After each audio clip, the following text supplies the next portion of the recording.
বিসমিল্লাহির রহমানির রহিম নাহমাদুহু ওয়া নুসাল্লি ওয়া নুসাল্লিমু আলা হাবিবিহিল কারীম আম্মা বাদ। সুপ্রিয় দর্শক শ্রোতা, আসসালামু আলাইকুম ওয়া রাহমাতুল্লাহ।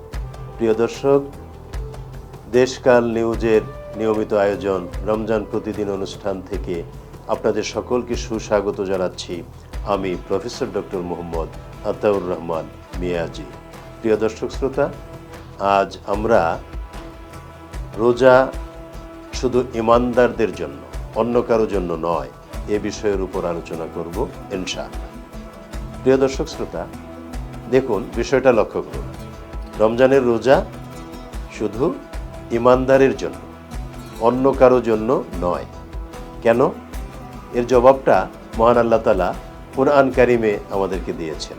আলহামদুলিল্লাহ, আল্লাহ তাআলা কুরআন কারিমে বলেন সূরাতুল বাকারাতে এভাবে, ইয়া আইয়ুহাল্লাযীনা আমানু কুতিবা আলাইকুমুস সিয়াম কামা কুতিবা আলাল্লাযীনা মিন ক্বাবলিকুম লাআল্লাকুম তাত্তাকুন। ইয়া আইয়ুহাল্লাযীনা আমানু, আল্লাহ বলছেন, ওগো যারা ঈমান এনেছো, হে ঈমানদারগণ। আল্লাহ তাআলা অ্যাড্রেস করলেন ইয়া আইয়ুহাল্লাযীনা আমানু, হে ঈমানদারগণ। কুতিবা আলাইকুমুস সিয়াম, তোমাদেরকে সিয়ামের বিধান দেয়া হলো অকাট্যভাবে, মানে রমজানের রোজা তোমাদের জন্য ফরজ করা হলো। কামা কুতিবা আলাল্লাযীনা মিন ক্বাবলিকুম, যেমনটা করা হয়েছিল তোমাদের পূর্ববর্তী নবীদের উম্মতদের জন্য। কেন? এটা দিয়ে কি উপকার হবে তোমাদের? কেন তোমরা রোজা রাখবে, সিয়াম সাধনা করবে? লাআল্লাকুম তাত্তাকুন, কারণ এর মাধ্যমে তোমরা তাকওয়া অর্জন করবে। তাহলে প্রিয় দর্শক শ্রোতা, দেখুন এই যে তাকওয়া অর্জন করব সিয়াম সাধনার মাধ্যমে, এরা কারা করবে? পৃথিবীর যে কোনো মানুষ না। আল্লাহ তাআলা প্রথমে বলেছেন যে কোনো মানুষের জন্য রোজা না, রোজা কাদের জন্য?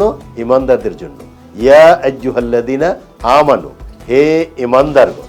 তার মানে ঈমান যারা এনেছেন তাদের জন্যই সিয়াম সাধনা রমজান মাসে বাধ্যতামূলক, ফরজে আইন। প্রশ্ন হলো ঈমানদার কারা?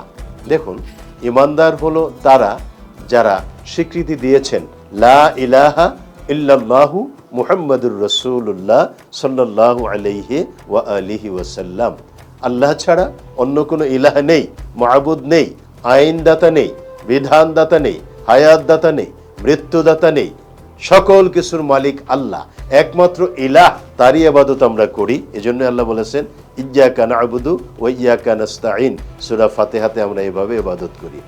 মুহাম্মাদুর রাসূলুল্লাহ সাল্লাল্লাহু আলাইহি ওয়াসাল্লাম, মুহাম্মদ সাল্লাল্লাহু আলাইহি ওয়াসাল্লাম হলেন আল্লাহর রাসূল। তার মানে তাওহীদ এবং রিসালাত দুইয়ের স্বীকৃতি ছাড়া ঈমানদার হওয়া যায় না। এবং আখিরাতে যদি ঈমান থাকে তাহলে তাওহীদ রিসালাতের ঈমানটা পাকাপোক্ত হয়, বদ্ধমূল হয়। এজন্য ঈমানের মৌলিক স্তম্ভ 7টা। আমানতু বিল্লাহ ওয়া মালাইকাতিহি ওয়া কুতুবিহি ওয়া রুসুলিহি ওয়াল ইয়াউমিল আখির ওয়াল কদরি খাইরিহি ওয়া শাররিহি মিনাল্লাহি তাআলা ওয়াল বা'স বা'দাল মাউত। আমরা এই 7টা মৌলিক বিষয়ের উপর ঈমান আনব।